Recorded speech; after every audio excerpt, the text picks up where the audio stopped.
தமிழ்நாட்டுக்கு அமித்ஷா கூட்டணியை அறிவிக்க வர்ற அன்னைக்குதான் ஒரு ஆப்பம் முதல்ல வைக்க ஆரம்பிச்சாரு ராமதாஸ். அன்புமணி ராமதாஸை அந்த ஏரியாவில இல்லாம காலி செய்வது. ஒரு பத்திரிகையாளர் சந்திப்பெல்லாம் ஜி.கே. மணி நாங்க ஆளே இல்லாத என்னை அடையாளமே தெரியாத ஒரு ஊருக்கு ஓடி போயிடலாம், இல்லன்னா செத்து போகணுங்க, இதுதாங்க எனக்கு பெரிய மன உளைச்சலா இருக்குன்னு சொன்னார். அதான் உண்மை. நேத்து நடந்த செயற்குழு கூட்டத்துல பேனர் இருக்குல்ல, அந்த பேனர்ல ஒரு இடத்துல கூட அன்புமணி ராமதாஸ் அவர்களுடைய போட்டோவும் இல்ல, பேரும் இல்ல.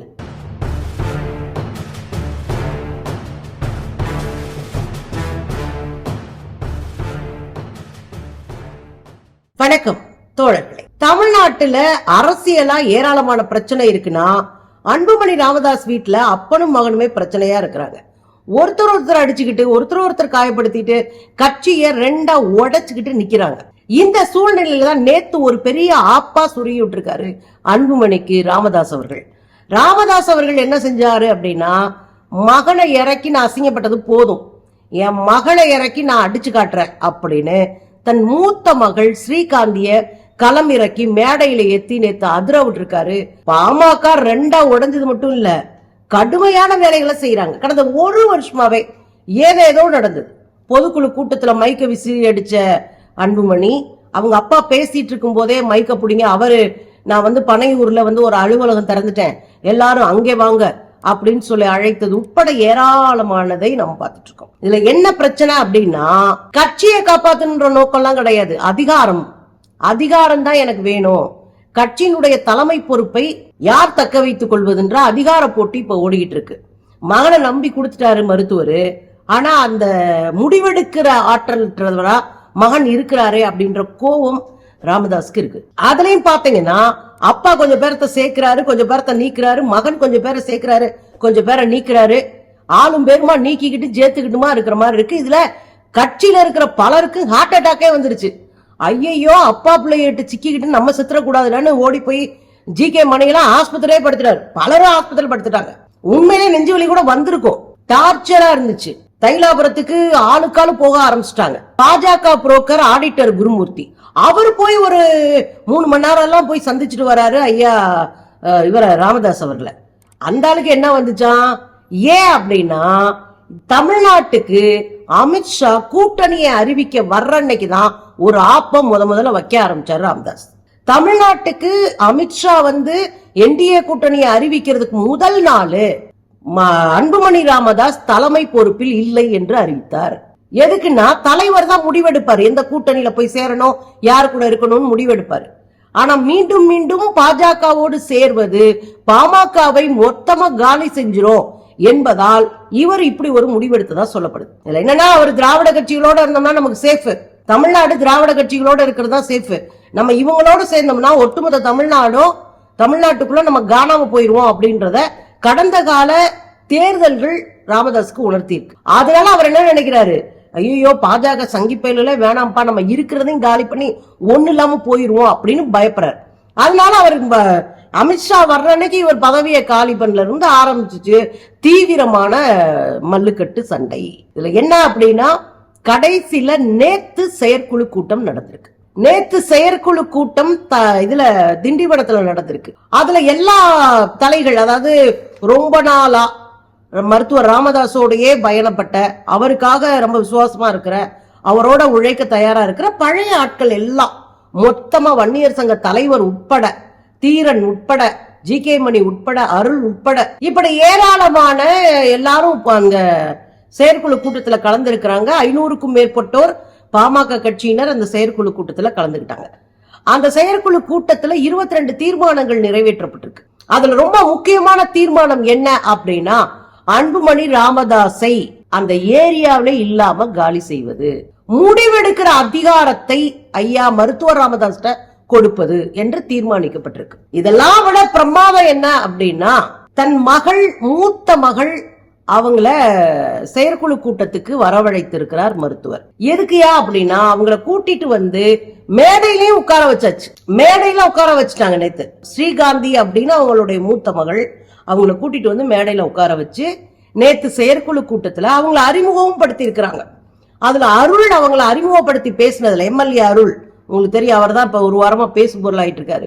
கழுத்து அறுத்துக்கு நான் செத்துருவேன், டார்ச்சர் பண்றீங்கன்ற வரைக்கும் அவர் பேசினாரு. எங்க ஐயா சொன்னா நான் கழுத்து எடுத்துட்டு இந்த இடத்துல கூட இத்தனை கேமரா முன்னாடி கூட சாவேன், எங்க ஐயா தான் எனக்கு எல்லாமே, மற்றதெல்லாம் சும்மா அப்படின்னு நேற்று மேடையில பயங்கரமா உணர்ச்சி வசப்பட்டு பேசியிருக்கிறாரு. எங்க ஐயாவுக்காக தான் நான் 10 வயசுல இருந்து இந்த இயக்கத்தை ஃபாலோ பண்றேன், எங்க ஐயாவுக்காக தான் நான் இருக்கேன் அப்படின்லாம் அருள் பேசியிருக்காரு. அருள் உரையாற்றாரு. அருள் உரையாற்ற வருகிற போதுதான் இந்த ஸ்ரீகாந்தி அக்காவை அறிமுகப்படுத்துறாங்க. ரொம்ப ஆபத்தான காலத்துலதான் பெண்கள் சிங்கம் போல நின்று துணை நிற்பார்கள். அதுவும் பெத்தவங்களுக்கு ஒரு பிரச்சனை அப்படின்னா முதுகெலும்பை போல நின்று பாதுகாப்பாங்க. அது மாதிரிதான் எங்க அக்கா ஸ்ரீகாந்தியும் 24 மணி நேரமும் தன் தந்தை மருத்துவர் ராமதாஸை அவங்கதான் முதுகெலும்பா நின்று பாதுகாத்துட்டு இருக்காங்க அப்படின்னு நிறைய பேசியிருக்காங்க அந்த அக்காவை. ஒரு 30 ஆண்டுகளுக்கு முன்னாடி பத்திரிகையில கேட்டாங்களாம், உங்களுக்கு ரொம்ப பிடிச்ச குழந்தை எது அப்படின்னு. அப்ப மருத்துவர் சொன்னாரா, எனக்கு ரொம்ப பிடிச்ச குழந்தை என் மூத்த பொண்ணு ஸ்ரீகாந்தி தான் எனக்கு ரொம்ப பிடிக்கும் அப்படின்னு சொன்னாராம். அதை இன்னைக்கு நினைவூட்டி அருள் பேசி இருக்கிறார். அப்ப பயங்கரமா இந்த செயற்குழு கூட்டம் ஓடிட்டு இருக்கு. செயற்குழுவுல இனி முடிவெடுக்கிற அதிகாரம் ஐயா மருத்துவர் ராமதாஸுக்கு தான் அப்படின்னு முடிவு செய்யப்பட்டிருக்கு. இது ரொம்ப முக்கியமான முடிவு. நீங்க மருத்துவர் ஐயா தான் எல்லாத்தையும் முடிவு செய்ய முடியும்னா கூட்டத்தை யார் தலைவரை யார் கூட்டணியோடு இருக்கணும்ன்றத எல்லாத்தையும் இவர் முடிவு செய்வார் அப்படின்னு. முன்னாடியாவது தற்காலிகமாக இவரை தலைவர் பதவியிலிருந்து நீக்கிறேன் 1 வருஷத்துக்கு அப்படின்னு தான் ராமதாஸ் சொல்லிட்டு இருந்தாரு. அன்புமணியை 1 வருஷத்துக்கு நான் தலைவர் பொறுப்புல இருந்து நீக்கி வைக்கிறேன், அவர் துணைத் தலைவரா செயல்பட்டோம் அப்படின்னு சொல்லிட்டு இருந்தாரு. இவர் ரொம்ப ஆட்டம் போட்ட உடனே நான் சாகுற வரைக்கும் நான் தான் தலைவர், நான் சொல்றதுதான் கட்சி இயக்கணும் அப்படின்னு முடிச்சு விட்டாரு. இது இன்னும் பெரிய கொந்தளிப்பா ஆகி விட்டுருச்சு. அதோட நேத்து ஒரு 4 பேர் போய் தைலாபுரம் தோட்டத்து வீடு ஐயாவுடைய வீடு அங்க போய் உட்கார்ந்து தீக்குளிக்க பார்த்திருக்காங்க. யோ இதுல என்ன தெரியுங்களா, அப்பாவுக்கும் மகனுக்கும் அதிகார போட்டி நடந்துட்டு இருக்கு. இதுல தப்பா முடிவெடுத்துட்டு இருக்காங்க. ஆனா இந்த நடுவுல மாட்டிக்கிட்ட கட்சிக்காரங்க இருக்காங்களே, ரொம்ப பரிதாபங்க, ரொம்ப பரிதாபம்.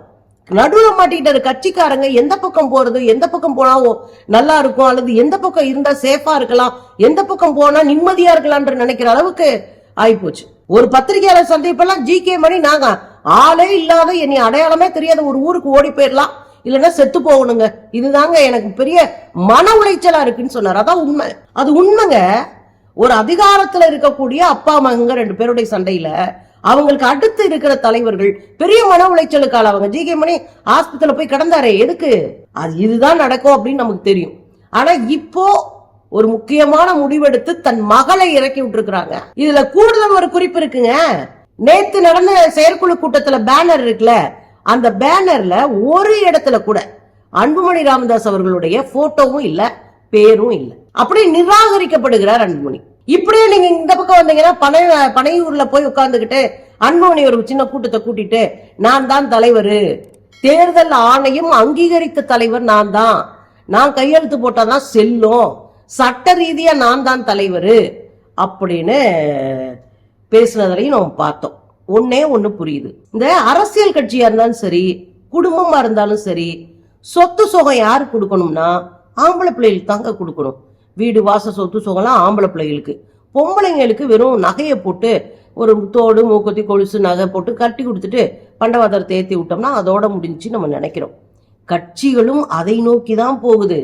எல்லா கட்சியும் இப்ப கம்யூனிஸ்ட் கட்சியில அப்படியே அப்பே மயன் பிரிச்சுக்க முடியாது. அங்க யார் தலைவரோ அவங்க தான் முடிவெடுக்க முடியும். செயற்குழு முடிவெடுக்கும், சேர்ந்து முடிவெடுப்பாங்க. அங்க ஒரு தனித்த தலைவர்களுக்கு எந்த முடிவெடுக்கிற அதிகாரமும் கம்யூனிஸ்ட் கட்சிகள்ல இல்ல, அது இருக்காது. அதனால யார் வேணாலும் தலைவரா வந்துக்கலாம். ஆற்றல் மிக்கவர்கள் கட்சியை வளர்ப்பாங்க, இன்னும் ஆற்றல் மிக்கவர்கள் கட்சியை அடுத்த லெவலுக்கு கொண்டு போவாங்க. அவ்வளவுதான். ஆற்றல் இல்லாத கட்சியை உடைச்சிட்டு போவாங்க, கட்சிக்குள்ள பிரச்சனையை ஏற்படுத்திட்டு போவாங்க. இவ்வளவுதான் அங்க இருக்கும். ஆனா இந்த பெரும்பான்மையான கட்சிகள்ல அப்பா புள்ள குடும்பம் இருக்காங்களா, இதுல என்ன நடக்குதுன்னா பெண் குழந்தைகளை அந்த அரசியலுக்குள்ள ஒரு ஓரங்கட்டியே வைக்கிற ஒரு வேலையை பாக்குறாங்க. இப்போ அன்புமணி ராமதாஸ் கட்சி தலைவராக முடியும், ஆனா அவங்க வீட்டுல இருக்கிற பெண் குழந்தைகளுடைய மயங்க ஒரு இளைஞர் அமைப்புக்கு தலைவரா வந்ததுலதான் இவ்வளவு பிரச்சனையும். முகுந்தனை இளைஞர் அமைப்பினுடைய மாநில தலைவரா படுத்தன இவ்வளவு பிரச்சனை ஆகி போச்சு.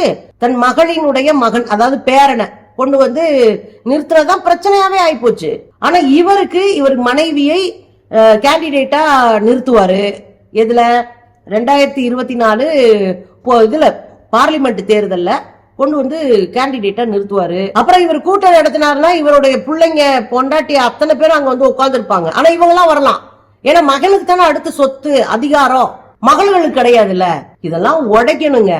யாருக்கு எந்த திறன் இருக்கிறதோ, யாருக்கு ஆற்றல் இருக்கிறதோ, யாருக்கு அறிவு இருக்கிறதோ, யாருக்கு அனைவரையும் அரவணைத்து போகிற பண்பு இருக்கிறதோ, யார் தலைமை பண்போடு இருக்கிறார்களோ அவர்களை தலைமை ஏற்க விடணும். இதுலயும் ஆம்பளை பொம்பளைன்னு பாக்குற அளவுக்கு தான் நம்ம மூளை இன்னும் இருக்கு.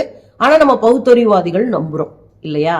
எனக்கு என்னன்னா, அன்புமணி ராமதாஸ்க்கு அரட்டியா இருக்கும், மறண்டிருப்பாரு, என்னடா அக்காவை இறக்கிட்டாங்களே அப்படின்னு.